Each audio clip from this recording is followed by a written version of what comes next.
దిల్ రాజు ఉరఫ్ వెంకటరమణారెడ్డి గారు నిన్న ఒక బాధాకరమైన స్టేట్మెంట్ ఇచ్చారన్నమాట. ఆయన వరకు ఆయనకి అదే నిర్మాత అనేవాడు అసలు పనికి రాకుండా పోయాడు, విలువ లేకుండా పోయాడు, అవమానాల పాలవుతున్నారు అన్న రేంజ్లో. అదే అట్లూరి పూర్ణచంద్రరావు గారని లక్ష్మీ ఫిలిమ్స్ బ్యానర్ మీద అనేక చిత్రాలు తీసి ఒక 20 ఏళ్ల క్రితం కూడా వెంకి, శైలజా కృష్ణమూర్తి ఇలాంటి సినిమాలు కూడా ప్రొడ్యూస్ చేశారు ఆయన. అయితే కాలం కలిసి రాకపోవడంతో అట్టర్ ఫ్లాప్లుగా మిగిలిపోయిన కొన్ని సినిమాల దాటికి నష్టపోయి ఇప్పుడు ఆ తరం నుంచి ఈ తరం దాకా సినిమాలు తీస్తే వాళ్ళలో చాలా తక్కువ మంది ఉంటారు. పూర్ణచంద్రరావు గారు అందులో ఇంకా ఆయనలో ఉత్సాహం తగ్గలేదని నిరూపించుకోవడానికి మరి ఎలా తీశారో కొన్ని సినిమాలు తీశారు. ఆయన దిల్ సినిమాని హిందీలో ఫ్రీగా ఇస్తానని చెప్పాను దిల్ రాజు గారు చెప్పారు. ఆయన ప్రొడక్షన్ అంటే ఆయన సమర్పణలో నేను ఒక సినిమా తీయబోతున్నాను అని అంటే ఆయనకి ఒక ట్రిబ్యూట్ లాగా అనుకోండి. సార్ బెస్ట్ పార్ట్ ఏంటంటే ఇందులో దిల్ రాజు కొడుకు, చిన్న కొడుకు, అతనికి మన పూర్ణచంద్రరావు గారి ద్వారా అక్షింతలు వేసి ఆశీర్వాదాలు తీసుకోవడం, అది అంటే పెద్దలని గౌరవించే సంప్రదాయం నేర్పాడు దిల్ రాజు అనేది అక్కడ కళ మీద కనబడుతుంది. దాన్ని మనం శభాష్ అంటూనే ఆయన బాధాతప్త హృదయంతో చేసినటువంటి మాటలు ఏవైతే ఉన్నాయో, ప్రొడ్యూసర్ అనేవాడు పనికి రాకుండా పోయాడు అని, ఆ పనికి రాకుండా పోవటానికి కారణం ఎవరయ్యా? మీ అందరూ కలిసి చేసిందే కదా.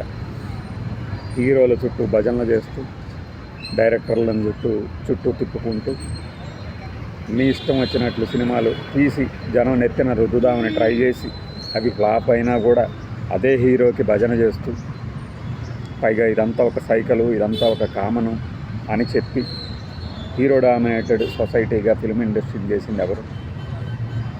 కథను ఎంచుకొని తమరు సినిమాలు తీశారు కాదన్న, కానీ ఒక నిర్మాతకి ఒక సమయం ఉంటుంది, ఒక కాలం.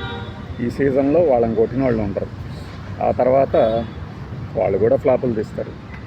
తర్వాత ఇంకో ప్రొడ్యూసర్ వస్తాడు, ఆ ప్రొడ్యూసర్ వరుసగా హిట్లు కొడతాడు.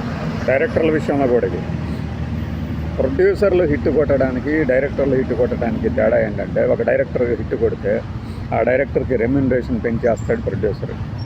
వాడికి 10 లక్షలు ఇస్తానంటే నేను 12 ఇస్తాను, రాబోయే ఇచ్చేది కానీ అన్నట్టు. పాత సామెత ఉందిగా, దీపం ఉండగానే ఎందు చక్కబెట్టుకోవాలి కరెంటు పోయేలోపే అన్నట్టుగా. అలా మనం పెంచుతాం. పెంచినందువల్ల ఆ డైరెక్టరు ఇదంతా అతను గొప్పగానే భావించి నాతో సినిమా తీయాలంటే ఎంత ఇవ్వాలి తెలుసా, ఇలాంటివి చేస్తూ ఉంటాం. ఇప్పుడు ఒక మంచి సినిమా తీయాలి, పైగా నిన్ననే ఆయన మాట్లాడింది కూడా, విలువలతో కూడిన సినిమా తీస్తా అని. విలువలతో కూడిన సినిమాలే తీయండి సార్, అన్నీ తీయండి. ఒక అట్లూరి గారికి ట్రిబ్యూట్ కానీ అదొకటే ఎందుకు, అన్నీ తీయాలి, అన్నీ తీయండి. తీస్తూనే మన పరపతిని పెంచండి, ప్రొడ్యూసర్ల పరపతి. నిర్మాత వస్తే ఎన్టీఆర్, ఏఎన్ఆర్, కృష్ణ గారు, పవన్ బాబు గారు అందరూ టాప్ స్టార్లు అందరూ లేచి నిలబడేవాళ్ళు. గౌరవం అంటే మరి ఆ స్థాయి నుంచి అసలు ప్రొడ్యూసర్ వచ్చినా కూడా ఇదిగో ఇప్పుడు నేను కూర్చున్నట్టు కాలు మీద కాలు వేసేసుకొని ఇలా కాళ్ళు ఆడిచ్చే స్థితికి హీరోల్ని తీసుకెళ్లారంటే, మీ మధ్య ర్యాపో ఏదైనా కావచ్చు, ఆ హీరోకి ప్రొడ్యూసర్కి ర్యాపో అనుబంధం ఏదైనా కావచ్చు. కాలు మీద కాలు వేసుకొని తీయకుండా కాళ్ళు ఊపే హీరోల్ని తయారు చేసిన ఇండస్ట్రీ ఎవరిది? మీదే కదా, మీ తరమే కదా. రామానాయుడు గారి సినిమాలు కూడా చివరి దశలో క్షీణ దశకి జారటానికి కారణం ఏంటి? ఎందుకంటే ఈ డామినేటెడ్ సొసైటీ, డైరెక్టర్ ఫిక్స్ చేసుకోవటం, కాంబినేషన్ ఫిక్స్ చేసుకోవటం, ఇంకంతే, డబ్బులు పెట్టడం, పక్కకి వెళ్ళిపోవటం, వాళ్ళు ఇష్టం వచ్చినంతసేపు వాళ్ళు తీయటం, టైము. ఆ తర్వాత ఏదైనా తేడా వస్తే సినిమా మధ్యలోనే వదిలిపెడతారేమోనని ఒక భయం. దీనికి ఎవరు బాధ్యులు? అందుకే కదా గొప్ప సినిమాలు తీసిన వాళ్ళు కూడా ఇప్పుడు డబ్బులు పెట్టగలిగి ఉండి కూడా ఎందుకు తీరంటే టైంలో తేడా వచ్చింది కాబట్టి, తీసుకొచ్చారు కాబట్టి, తీసుకొచ్చేలాగా చేశారు కాబట్టి వీళ్ళందరూ కలిసి. ప్రొడ్యూసర్ అంటే లేచి నిలబడ్డారు అంటే గౌరవం అంటే ఈ రోజుల్లో మనకు నమ్మబుద్ధి కాదు. ఎందుకు లేచి నిలబడాలి అసలు? ఆయన డబ్బులు ఇస్తున్నాడు, ఆయన తీసుకుంటున్నాడు, అంతే కదా అన్నట్లు కాదు. అంటే అసలు ఆ ఈగో, నేను 100 సినిమాలు చేశాను, 50 సినిమాలు చేశాను, నేను ఎందుకు నిలబడాలి కొత్తగా వచ్చినప్పుడు అంటే ఓకే కానీ అనే ఒక ఆలోచనే వీళ్ళ మనసులోకి వచ్చేస్తుంది. ఇప్పుడు 10 సినిమాలకే వచ్చేస్తుంది హీరోలకి. ప్రొడ్యూసర్ అంటే మనకి పని ఇచ్చినవాడు, అతను లేకపోతే మనం ఇది చెయ్యలేము. ప్రొడక్షన్ బాయ్స్కి, చిన్న ప్రొడక్షన్ బాయ్ నుంచి హీరో వరకు అందరికీ డబ్బులు ఇచ్చేది అతనే.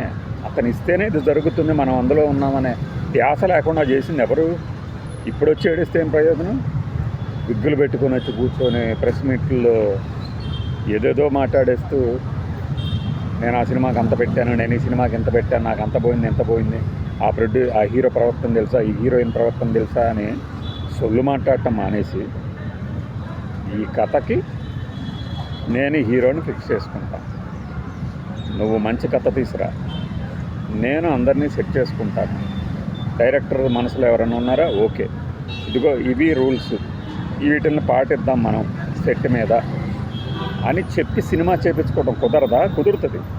మధ్యలో ఎగ్గొడితే ఎంత ఫైన్ అయ్యాలో కూడా బలంగా కనుక డిసైడ్ చేసుకుంటే నిర్మాతలందరూ కూర్చొని ఎందుకంటే నిర్మాత లేకపోతే మిగిలిన 24 క్రాఫ్ట్స్ ఉండవు.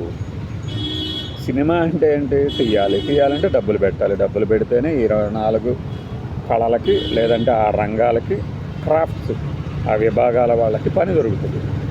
కాబట్టి నిర్మాతకి పెద్దపీట వేయండి. పెద్దపీట వేయటం కాదు కదా, లాస్ట్ స్టేర్ కూడా ఇట్లా ఎందుకు వేయట్లేదు? వీళ్ళు చేసుకున్నదే ఏదో ఆ క్రేజ్ని సొంతం చేసుకున్నాం. మనకి ఆ హీరోతో సినిమా తీసిన హిస్టరీ ఉంటుంది.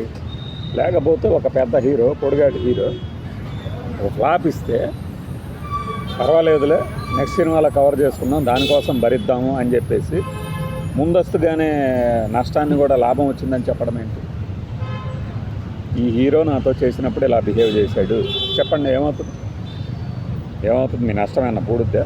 కొత్తగా నష్టం ఏమన్నా వస్తుందా?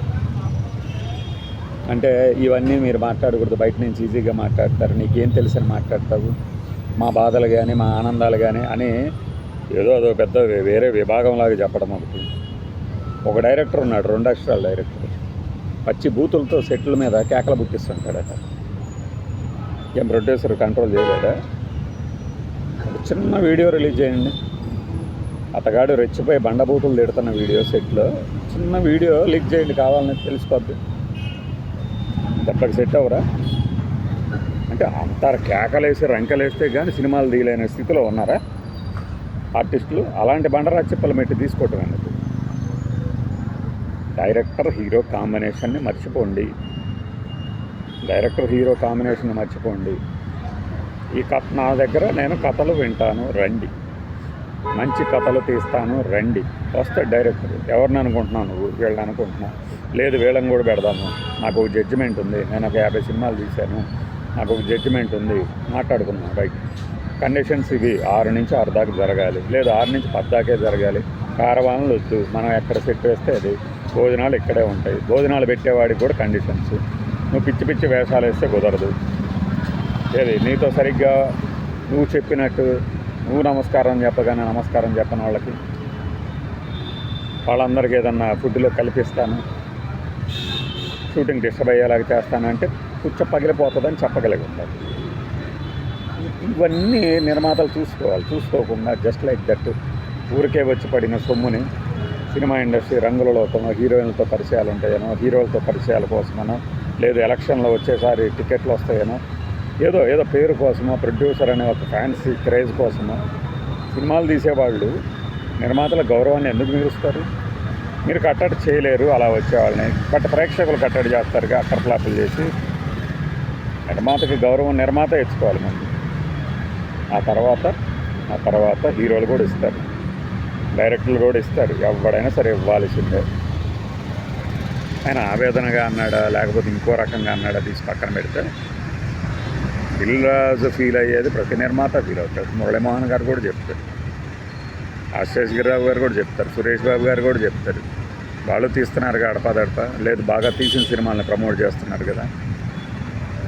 అలాంటప్పుడు నిర్మాతగా మారాడు అని వాపోవడంలో అర్థం లేదు.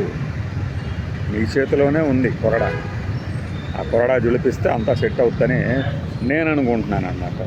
ప్రొడ్యూసర్ గారికి ఎంత గౌరవం ఎన్టీఆర్ గారు, కృష్ణ గారు ఇస్తున్నారు అంటే దాన్ని చూసి నేర్చుకోమని చెప్పాలి. కానీ ఎన్టీఆర్, కృష్ణ గారు నాకు క్లోజ్గా ఉన్నారు కాబట్టి వాళ్ళు ఏం చేసినా సహిస్తాను అనే నిర్మాతలు ఇప్పుడు లేరు కదా, అప్పుడంటే ఉన్నారేమో. కానీ వేరే హీరోని ఎత్తుక్కునే ఛాన్స్ ఉంది కదా.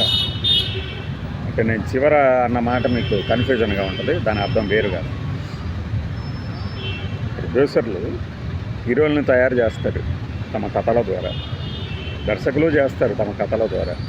కానీ దర్శకుడు హీరో కలిపి ఒక నిర్మాతం తయారు చేయలేరు, ఎప్పటికీ చేయలేరు.